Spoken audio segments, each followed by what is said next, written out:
you please tell me your name, your age, and where are you from? I'm Genito Santana. I'm from Timor-Leste. I'm years old. Jean-Baptiste Cousin. I'm 52. And which country? It's quite difficult because part of my life is in France and part of my life is in Mexico. My name is Diana Hoyos Valdez.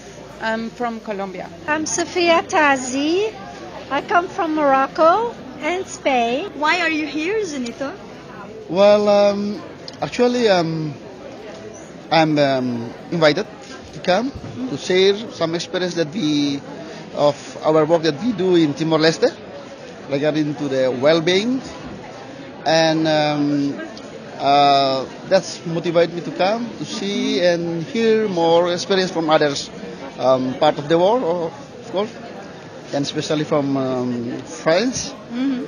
And I hope that from this forum I can get more knowledge, experiences from the part of the world that can be a model to be built in the future. I'm working at the CCFD-Terre Solidaire, which is one of the main organizers, and we help to support the forum to 5 or 6 people from countries to attend the forum and to participate to the discussion and debates. So it's an opportunity for me to meet them and to speak with them and to have a brief in my activity about what's at stake in this forum. Universidad de Caldas, I teach philosophy, and I want to talk about Bien Vivre from the philosophy perspective.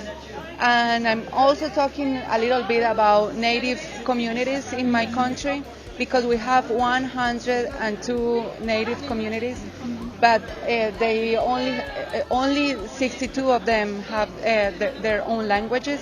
So we need to preserve them because some of them are getting lost, and I think that's important for good living, for Buen Vivir. And also, I want to talk about peace in Colombia, because we are right now trying to get to different peace agreements with guerrilla movements and all of that. So it's like tying those concepts, the concept of well living or buen vivir, and peace, and also friendship. How do you define happiness? Oh, that's a tough question. I think happiness has to do with order. There is also it's in order. It's when things are in order that we find freedom. So it's very interesting, because it's a concept which is very fragile, because it's in the limits, in the equilibrium, which is a very narrow limits. Happiness. Okay, I like the Aristotelian perspective. He says there are some people say you can translate this concept in 3 ways. The first one is just pleasure or enjoyment. The second one is more like you are in good conditions. It refers to something more objective, like external conditions. Mm-hmm. The first one was more internal, like a state of mind, just the state of mind. But you can be in bad conditions and have a good state of mind if you are on drugs or something like that. But the second one says that you have, let's say, good conditions, but it could be that you have good conditions and you don't have a good state of mind. Mm-hmm. So some very, very rich people with good conditions, they are unhappy because their state of mind are not in tune with that. And the third way you can translate that term, happiness, is the combination of the two of them. So the state of mind, something internal, and something external, objective conditions, like having good health, some money to live, and all of that.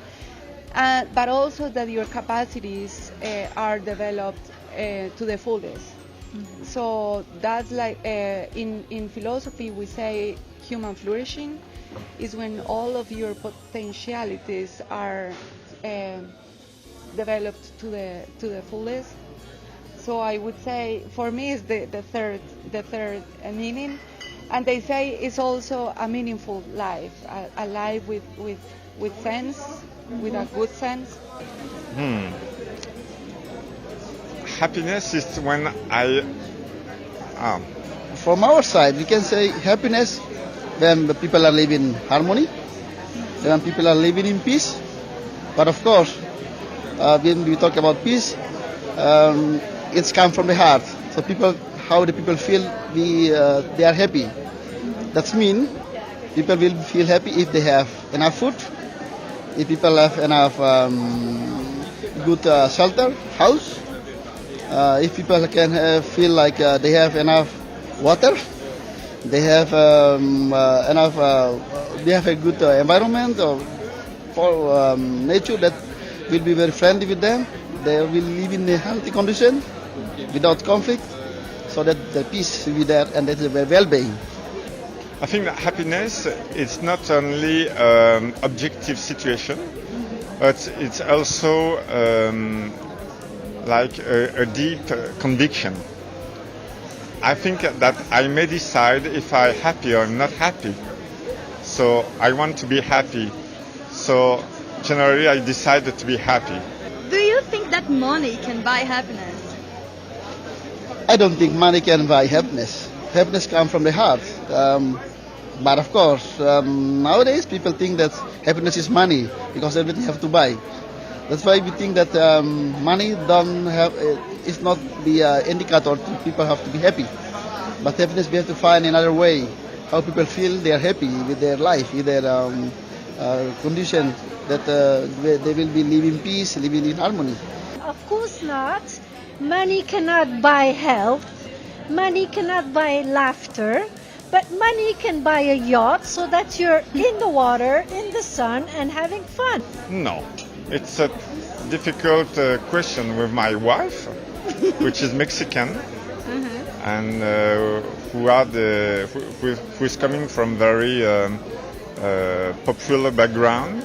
So we have tough debate on this because she always saying me, if we had more money, we could be more happy because we could do more things, and I don't think so. So I try to don't earn too much money in order to don't spend too much money also.